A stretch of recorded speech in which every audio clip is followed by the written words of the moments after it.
putra yang putri, ya, sebagai peneliti hadis, ya, itu bisa mempertanggungjawabkan hadis yang saya ucapkan maupun hadis yang orang lain sampaikan, dan antum bisa mengukur. Mau siapa lagi? Masa kalau orang, bukan berarti kita mendiskreditkan, itu ada orang yang pakar, misalkan di bidang qiraat, di bidang usul, kemudian di bidang fikih, di bidang tafsir. Kalau mau merujuk pendapatnya Ibnu Sholah, ya, Asy-Syahruzuri yang wafat 63 yang punya Muqaddimah itu, termasuk Ibnu Taimiyah 75 yang wafat tahun 75 abad 8, beliau mengatakan kalau kita mau runut-runut, ya, malah yang menjadi sumber banyaknya beredar hadis-hadis palsu itu ada di maghazi, ada di siyar, ada di tafsir. Di mana? Maghazi, siyar, tafsir. Maghazi itu apa sih? Pak Gozi? Bukan. Maghazi itu tentang sejarah, tentang peperangan, tentang kejadian-kejadian terdahulu. Ya, kemudian siyar tentang sirah, kemudian tafsir. Dan lebih masuk lagi, ada, ini dijadikan kalau yang pelajar hadis kebetulan belajar tafsir, dia punya semacam filter. Apa tuh filter? Sering kalau kita belajar tafsir, ya, kan mencantumkan riwayat, betul nggak? Ada hadis tafsir tuh, kan urutannya paling tinggi, ayat itu ditafsirkan oleh ayat, tingkatan paling tinggi. Seorang ulama nggak berhak menafsirkan melainkan ayat itu ditafsirkan oleh ayat itu sendiri, baik di surat yang sama atau di tempat yang lain. Pentingnya harus memiliki pemahaman komprehensif seperti itu. Satu. Yang kedua, yang otoritatif setelah ayat itu sendiri adalah hadis. Ya, karena memang Rasulullah ditahbiskan sebagai apa? Penjelas Al-Quran. Nah, disitulah celah mulai banyak beredar hadis-hadis yang belum bisa dipertanggungjawabkan. Dan antum inilah orang-orang yang akan menjaga, ya, menjaga sunnah-sunnah Rasulullah. Dan ada celah di situ. Nanti ada riwayat-riwayat dikutip, ternyata riwayatnya tidak valid. Ya, siapa yang dosa? Siapa yang bertanggung jawab?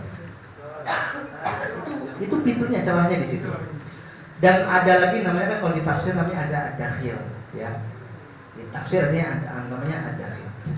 Lebih tepatnya kalau dikasihkan contoh, ad-dakhil itu cerita Israiliyat tentang nabi-nabi terdahulu.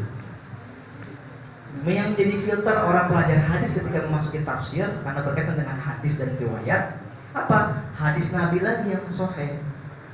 Apa kata Rasulullah itu tentang Israiliyat? Hah? Kata Rasulullah hadis sahih tentang Israiliyat. Jadi kalau cerita tentang, kita pada dasarnya beriman pada nabi-nabi terdahulu, ijmalan global, beriman kepada Nabi kita Muhammad tafsilan, harus tahu siapa istrinya, anaknya, kapan beliau diutus, sejak kecil sama siapa.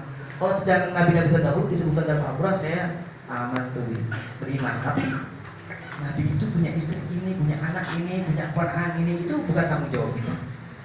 Karena bukan Nabi kita Muhammad SAW. Apa prinsipnya dalam hadis itu? La tusaddiquhu wa la tukadzibuhu walakin qulu amanna billahi wa ma unzila ilaina.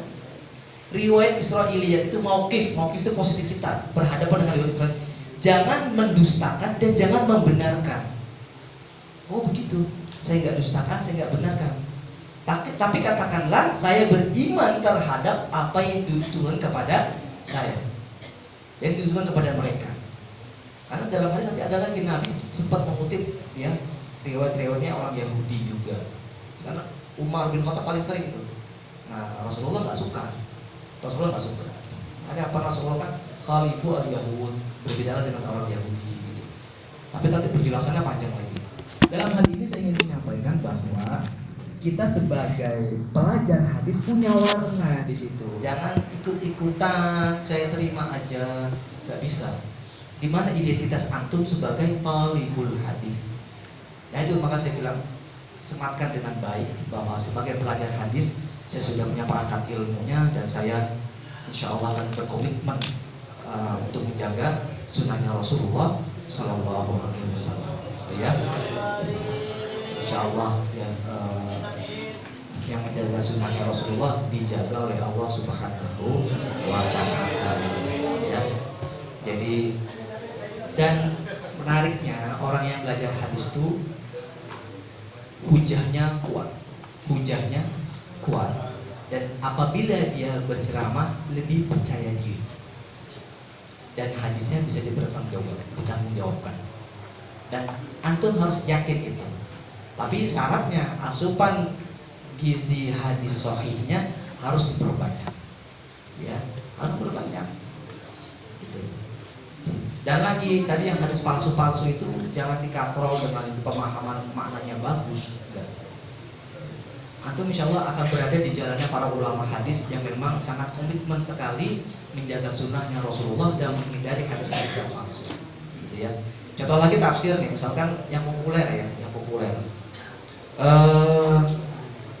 Pernah dengar ceritanya Nabi Yusuf? Pernah ya?